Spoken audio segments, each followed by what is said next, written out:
Hi viewers, welcome to our channel. ప్రస్తుతం మనతో పాటు ప్రముఖ పొలిటికల్ అనలిస్ట్ అంకమ్మరావు గారు ఉన్నారు. వారితో ఒకసారి మాట్లాడదాం. సార్ నమస్కారం. సార్ నమస్తే అండి. సార్ వైసీపీ పార్టీ నుండి 11 మంది నియోజకవర్గ ఇన్ఛార్జీలు చేంజ్ చేయడం చూస్తున్నాం. సో అంతకుముందు ఒక ఎమ్మెల్యే కూడా రాజీనామా చేయడం చూస్తున్నాం. ఏంటి సార్ ఈ పరిస్థితి ఎందుకు క్రియేట్ అవుతున్నాయి? మరి ఏమన్నా ఎలక్షన్స్ టైంలో వైసీపీ పార్టీలో సంక్షోభం ఏమన్నా జరిగే అవకాశం ఉందా సార్? సంక్షోభం అనేది ఎప్పుడో ఉంది. అది దాన్ని ఎన్నికల దాకా వాళ్ళు కొంతమంది రెండు ఏంటంటే ఈ సంక్షోభం ఇంకా ఉధృతంగా రాకపోవడానికి కారణం ఏందయ్యా అంటే వాళ్ళు ఎప్పుడు తెలుగుదేశం పార్టీ ద్వారాలు తెరుచుకుంటాయా, మనం ఎప్పుడు లోనికి వెళ్దామని చెప్పని ఒక 45 నుంచి 75 మంది శాసనసభ్యులు, ఒక 10 నుంచి 15 మంది లోక్సభ సభ్యులు ఎదురు చూస్తున్నారనేది సమాచారం. ఓకే. అలాంటి సందర్భంలో వీళ్ళు నాయనా మేకే మా పడవ నిండిపోయి ఉంది, మళ్ళీ మీరు వచ్చారంటే మా పుట్టు మునిగిద్ది, కాబట్టి మీరు అట్లానే ఉండండి అని చెప్పని వాళ్ళకి ప్రవేశం లేకపోవటం వల్ల ఇప్పటి వరకు వద్దాం అనుకున్న వాళ్ళు కూడా ఇంకేముందలే అధికారం యువతలకు వస్తే వీళ్ళు కనుక ఏదన్నా వాళ్ళకి స్థానాల్లో తిరిగి వాళ్ళు నిలబెట్టగలిగితే గెలుస్తామని ఆశ ఉంటుంది. కాబట్టి పోతే పోయిందిలే 2-3 నెలల ముందు లేక 6 నెలల ముందు శాసనసభ్యత్వం అని చెప్పని రావడానికి అవకాశం ఉండేది. అది లేకపోయేటోళ్ళకి సర్లే ఇప్పుడు ఎటు మనం ఎన్నికల్లో పోటీ చేయం కదా, మనకు వచ్చిన ఇబ్బంది ఏముంది, ఈ 4 నెలలు కూడా అధికారాన్ని అనుభవిద్దామనే ఉద్దేశంతో అట్లా ఉన్నారు. ఇప్పుడు వీళ్ళు మార్పులు చేర్పులు ఎందుకు చేస్తున్నారు అంటే ప్రజల్లో అంటే ఇప్పుడు వాళ్ళకి అర్థం కాని విషయం ఏంటంటే అర్థం అయింది, తెలుసు కూడా వాళ్ళకి, కానీ వాళ్ళు అలా నటిస్తూ ఉన్నారు.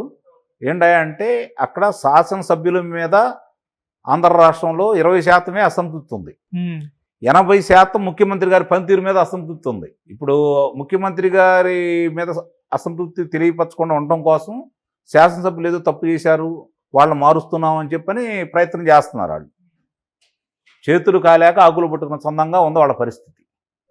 వాళ్ళు నిండా మునిగిపోయామని తెలుసు. ఇప్పుడు వాళ్ళకి చేయూతనిచ్చే వాళ్ళు ఎవరు లేరు, ఇచ్చిన వాళ్ళని కూడా తిరిగి ఊబిలోకి లాగేస్తున్నారు. కాబట్టి వాళ్ళ చేతి ఇచ్చేవాళ్ళు లేరు. కాబట్టి ఏదో ఇట్లా మార్పులు చేర్పులు చేసేసి రేపు పొద్దున చూసారా ఈ శాసనసభ్యులు మార్చాము అంటే గత శాసనసభ్యులు తప్పులు చేశారో వాళ్ళకి అర్థమైపోయింది కదా, మరి ఆ శాసనసభ్యులు ఇక్కడ చల్లని కానీ వేరే చెట్టు ఎలా చెల్లుతుంది? అదేం డాలర్ కాదు కదా, అదే ప్రపంచవ్యాప్తంగా చెల్లటానికి.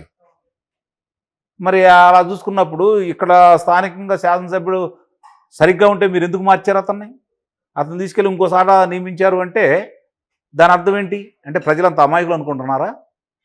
వాళ్ళు ఏందంటే దాన్ని ప్రజల్ని వాళ్ళ మీద వచ్చే అసంతృప్తిని, వాళ్ళ మీద వస్తున్న అభియోగాలని ప్రక్కదారి మళ్లించడానికి ఏదో ఒక అంశం కావాలి. కాబట్టి ఇప్పుడు లోకేష్ బాబు గారి యుగళం పాదయాత్ర మళ్ళీ తిరిగి ప్రారంభించడం జరుగుతుంది. అలాగే చంద్రబాబు నాయుడు గారు ప్రజల్లోకి రావడం మొదలుపెట్టేశారు. మరి ఇప్పుడు వరదలు వచ్చేసి సహాయం అందట్లేదు రైతులకి, వాళ్ళు రోడ్డెక్కి లబోదివ్వమంటున్నారు. ధాన్యాన్ని కొనే పరిస్థితి లేదు, మిర్చి పంటను ఆదుకునేవాళ్ళు లేరు, రైతులను ఆదుకునేవాళ్ళు లేరు. వాళ్ళ సమస్యలు చంద్రబాబు నాయుడు గారికి విన్నవించుకుంటా ఉన్నారు. వీళ్ళ దగ్గరికి వచ్చేవాళ్ళు ఊరు లేరు, అధికారులు వాళ్ళ దగ్గరికి వెళ్ళే ధైర్యం లేదు. మరి ఈ పరిస్థితుల్లో వాళ్ళు ఏం చేయాలి? దీని గురించి ప్రజలు పక్కదా గురించి ఆలోచించుకోవాలి అంటే ఏదో ఒక సమస్యను వాళ్ళే సృష్టించాలి. వాళ్ళే సృష్టించారు ఈ సమస్యని, అంతే తప్ప ఇక్కడేదో ఓడ పెరుగుతారని రేపు పొద్దున వీళ్ళని అక్కడే నిలబెడతారని అయితే మనకి నమ్మకం అయితే లేదు. అవును. వాళ్ళు ఏంటంటే దీన్ని ఈ సమస్యను పక్కదారి మళ్లించడం కోసం రేపు పొద్దున చర్చ దీని మీదకు మళ్ళీతే ప్రభుత్వం మీద అసమ్మతి తగ్గిద్దేమో అనేది వాళ్ళు భావిస్తున్నారు. వీళ్ళే కదా అక్కడ వేరే వాళ్ళు ఉంటే అనుకోవచ్చు. శాసనసభ్యులు ఇక్కడి నుంచి అక్కడ మారుతున్నారు. ఇక్కడ మీరు పనికిరాడనే కదా అక్కడ తీసుకెళ్తుంది. మనకేదో మంచిది అయితే, మనకేదో విలువ అయితే పక్క ఊరు తీసుకెళ్లే ముందు అమ్ముకోవటం మన ఊళ్ళో వచ్చుకుంటారు కదా, ఆ విషయాన్ని మర్చిపోతున్నారు వాళ్ళు.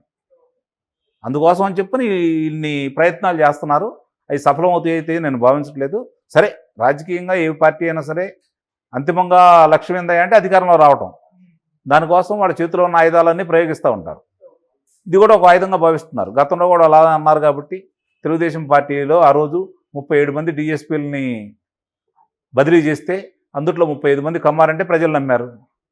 పోలవరంలో 1% కూడా పూర్తి చేయలేదు చంద్రబాబు నాయుడు అంటే నమ్మారు. అమరావతి, భ్రమరావతి, కమ్మరావతి అందుట్లో ఒక ఇటుకు కూడా పెట్టి ఒక్క భవనం కూడా నిర్మించలేదంటే ప్రజలు నమ్మారు. రేపు పొద్దున్న నేను వచ్చి మీ అందరికీ ఇన్ని పథకాలు ఇస్తాను, నవరత్నాలు ఇస్తానంటే నమ్మారు.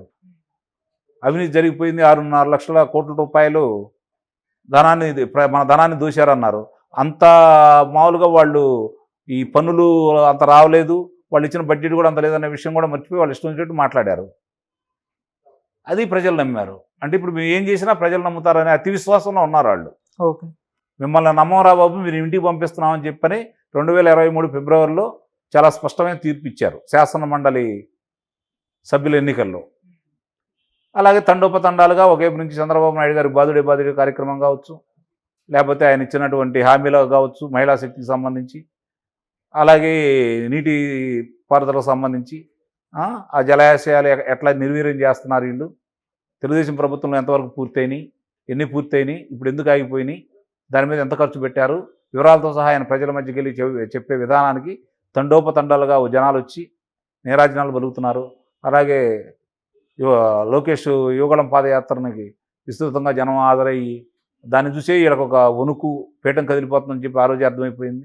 ఏడదోడు పవన్ కళ్యాణ్ గారు వారాహి యాత్ర ద్వారా ఆయన విస్తృతంగా ప్రజల్లోకి వెళ్ళడం జరుగుతుందంటే మళ్ళీ వీళ్ళందరూ కలిసిపోయేసరికి ఏం చేయాలో అర్థం కాక అసలే ఎక్కడో మినుకు ఆశ కూడా పూర్తిగా అడుగంటిపోయింది. కాబట్టి ఇక మళ్ళీ అవకాశం లేదనేది వాళ్ళకి నిర్ధారించుకున్నారు. కాబట్టి ఇలాంటి ప్రయత్నాలు చేస్తూనే ఉన్నారు. ఇప్పుడు ఇక్కడ అర్థం చేసుకోవాల్సింది ఏంటంటే, ఆళ్ల రామకృష్ణారెడ్డి అనే వ్యక్తి జగన్మోహన్ రెడ్డి గారికి నమ్మిన బంటు. హనుమంతుడి కంటే రాములు గారికి శ్రీరామునికి హనుమంతుడు ఎంతో ఆయనకి అంత వ్యక్తి.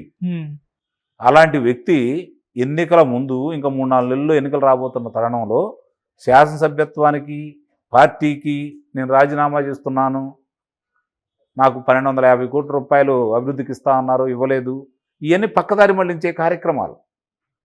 వాళ్ళ అన్నయ్య గారేమో రాజ్యసభ సభ్యులు, వాళ్ళే రేపు నియోజకవర్గాలు కావచ్చు, ఆ గుంటూరు జిల్లాకు సంబంధించి ఆర్థిక వనరులు సమకూర్చేదే మళ్ళీ వాళ్లే. అయినా సరే ఈ విధంగా అన్నాడు అంటే దాన్ని అర్థం చేసుకోవాలి ప్రజలు కూడా. అంత అమాయకులు అయితే ఏం కాదు కదా. అవును. ఆయన లోకేష్ అక్కడ రోజు రోజుకి బలపడుతున్నాడు, ఇతను బలహీనపడుతున్నాడు, రాష్ట్ర వ్యాప్తంగా బలహీనపడుతున్నారు వీళ్ళు. మొన్నటిదాకా ఏదన్నా తెలుగుదేశం పార్టీ ఒంటరిగా వచ్చిద్దేమో ప్రయత్నం చేశారు మైత్రిని చెడగొట్టాలని. ఎంతో కొంత 40-30 సీట్లు వస్తాయని భావించారు వాళ్ళు. ఇప్పుడు అవి కూడా లేవు, 10ల సంఖ్యలో కూడా వచ్చే పరిస్థితి వాళ్ళకి కనపడలేదు. కాబట్టి 2 అంకెల స్కోర్ కూడా వచ్చేటట్టు లేదు వాళ్ళకి. ఇక ఏం చేయాలో అర్థం కాక ఇలాంటి ప్రయోగాలన్నీ చేస్తున్నారు.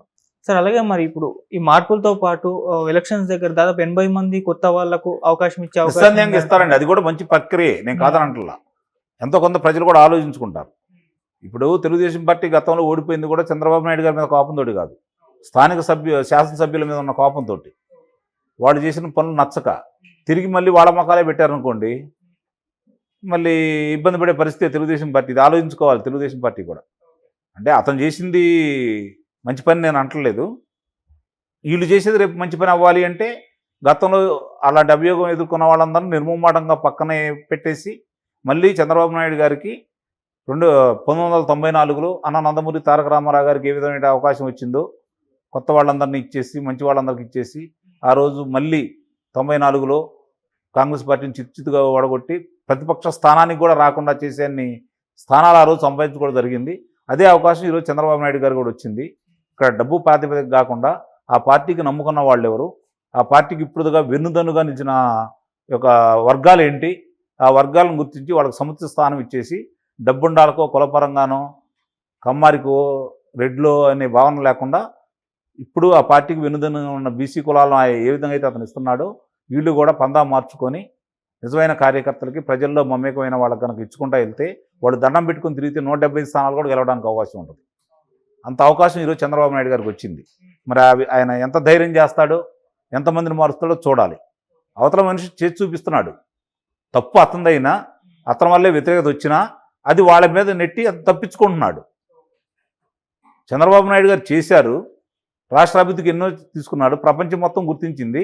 కానీ ప్రజలు గుర్తించాలంటే చెప్పుకోవాలి కదా, చెప్పుకోలేకపోయారు వాళ్ళు. అవును. దానికి కారకులు ఎవరు? ఈ శాసనసభ్యులే కదా. కానీ ఇప్పటికి ఏమైనా చెప్తున్నారా? చెప్పట్లేదు. మరి అలాంటి వాళ్ళని ఇంకెన్నాళ్ళు మొయ్యాలి? కార్యకర్తలు ఎన్నాళ్ళు మొయ్యాలి, పార్టీ మాత్రం ఎన్నాళ్ళు మొయ్యాలి? అతను ముఖ్యమంత్రి కావడానికి అన్ని విధాల ప్రయత్నాలు చేస్తున్నాడు. మీరు ముఖ్యమంత్రి చేద్దామని ప్రజలు సిద్ధంగా ఉన్నారు. ఎప్పుడు సిద్ధంగా ఉంటారు? వాడు ఒక చేతికిస్తే వాళ్ళు మళ్ళీ తిరిగి మీ చేతికి ఇచ్చేంత బరువు వాళ్ళ చేతిలో పెడితే దానికి ఎంతో కొంత తోడు చేసి మీకు ఇస్తారు. వాళ్ళ నెత్తి మీద బండరాయి పెట్టారనుకోండి, కింద పోతే మీకు సహాయం చేసేవాళ్ళు ఎవరు? అలాంటి బండరాయి లాంటి వాళ్ళు ఉన్నారు మన దగ్గర తెలుగుదేశం పార్టీలో అనే భావన మీకు కలగాలి కదా. అలాంటి వాళ్ళందరూ పక్క తప్పించుకుంటే నిస్సందేహంగా మళ్ళీ 30 సంవత్సరాలకి తెలుగుదేశం పార్టీకి ఇబ్బంది లేని పరిస్థితులు రావాలి అంటే అలాంటి సైనికులు తయారు చేసుకోవాలి. ఓకే. అంటే సార్ తెలంగాణలో ఎన్నికలు మనం చూసాం కదా రిజల్ట్స్, దాన్ని దృష్టిలో ఉంచుకొని అటువంటిది ఇక్కడ రిపీట్ కావద్దని జగన్మోహన్ రెడ్డి ఇలా మార్పులు చేస్తున్నా అనుకోవచ్చా? లేదండి, అది ప్రజల్ని ఒక మభ్యలో పెట్టడం కోసం ఆయన ప్రయత్నం చేస్తున్నాడు. వాళ్ళకి తెలుసు తెలంగాణ కంటే తెలంగాణలో ఎంతో కొంత పనులు చేశారు, కొన్ని మంచి పనులు చేశారు. ఏదైనా మనం చెప్పుకోవాలి, కేసీఆర్ గారు అంత దరిద్రమైన పరిపాలన ఏం చేయలేదు. కాకపోతే ఆయన వాళ్ళ అహంకారం, వాళ్ళు మాట్లాడే విధానం, వాళ్ళు ప్రవర్తించిన తీరే ప్రజలకు నచ్చక ఓడించారే తప్ప మిగిలిన విషయాల్లో కాదు. అసలు ఘోరంగా చేశారు కదా అక్కడ. ఏ వ్యవస్థ కానీ, ఏ మనుషులు కానీ, ఏ కులం కానీ సంతృప్తిగా లేరు కదా. ఫలానా వర్గం సంతృప్తిగా ఉందని చెప్పుకోవడానికి లేనప్పుడు వాళ్ళందరూ కలిసి ఎట్లా వీళ్ళని గోతిలో పూడ్చిపెట్టాలో వాళ్ళు నిర్ణయించుకున్నారు కాబట్టి అది వాళ్ళకి అర్థమైంది కాబట్టి ఇట్లాంటి జిమ్మిక్కులు ప్రయోగం చేస్తున్నారు. ఓకే. దింపుడు కళావాసి అంటారు దీన్ని. అది చివరి ప్రయత్నం. Okay. Thank you so much sir. Thank you.